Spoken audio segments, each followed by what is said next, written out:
Hey everyone, I'm Donkalicious.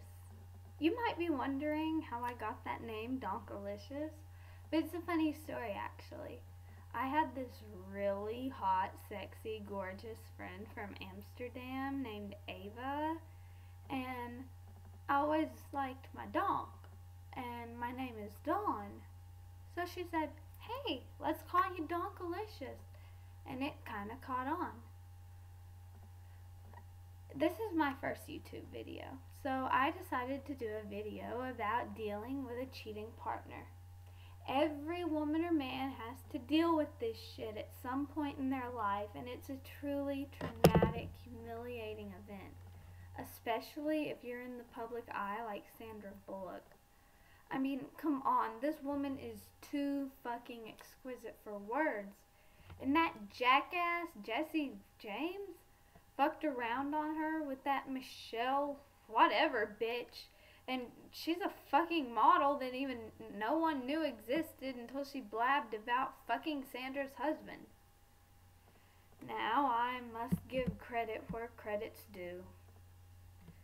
This bitch does have some fucking sexy tats, as long as she isn't wearing Nazi gear. All I can say is thank God Sandra was on her game and there was a prenup. You go, girl. This brings me to my next point. How do you know if your significant other is cheating? Exactly, you don't. But you do have your suspicions. Let me start by saying that you never, and I repeat, never go flying off the handle and accuse your partner of having an affair. This will only piss them off and start a huge fight. Does he go out with his buddies and stay out until the wee hours of the morning and come home smelling of cheap liquor and strippers? Who gives a fuck? It's what men do, so just fucking deal with it.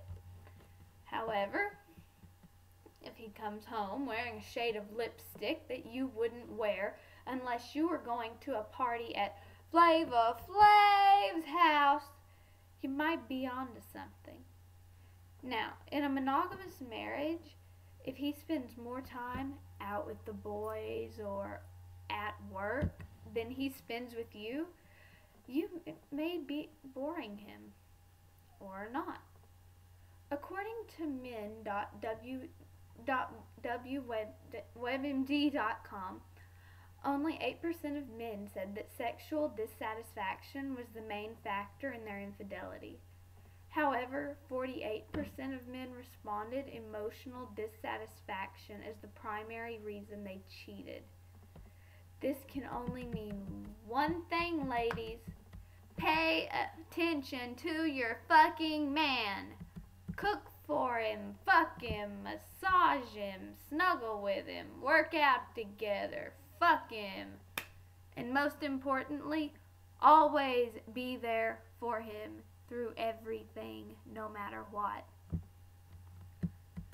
Once you're absolutely, without a doubt, certain that you have a cheater on your hands, there's the proper ladylike method to handle it, or what I like to call the Dawn method.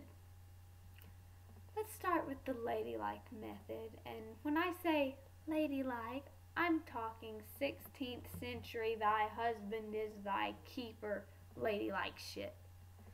With this strategy, you greet your husband with a warm welcome at the door, remembering to contain your rage, allow him to sit in his comfy chair, and bring him his drink and slippers. Now you've got him right where you want him. I suggest saying something along the lines of, I'm hearing that you aren't on your best behavior and that you're sleeping with my best friend Cheryl.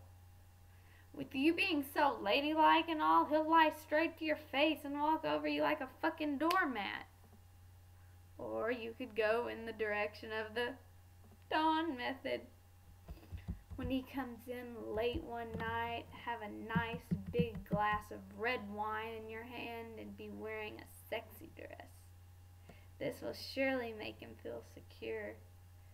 When he tries to make a move, tease him so he'll have blue balls later. Right before the action starts, pull him close and whisper into his ear, "You've been a very bad boy," in your sexiest voice. And then knee him so hard in the balls the neighbors hear him screaming like the little bitch he is. While kicking his sorry ass out of your house, yell, "You know it's your baby. Maury gonna prove that you nothing but a deadbeat daddy." And let's just say your neighbors will be tuning in to watch Maury every day for quite some time. I'm new, so don't forget to subscribe. Leave me comments, questions, and I will be sure to answer them. Maybe I'll even answer some of them on air.